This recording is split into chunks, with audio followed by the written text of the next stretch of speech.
من المواقف الطريفة إن أحد الإخوة الثقات قال لي رأيت لك رؤيا. نعم. قلت ما هي؟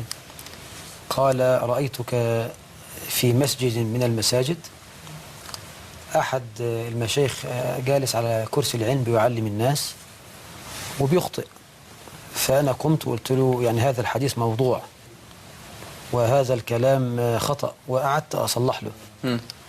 وأنا بتكلم الشيخ الحويني دخل من ورايا وطبطب على كتفي كده.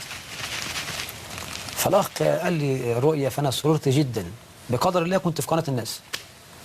فالتقيت بالشيخ الحويني سبحان الله. فقلت له يا شيخ رؤيت لي رؤية من أخ ثقة. قال لي بشر.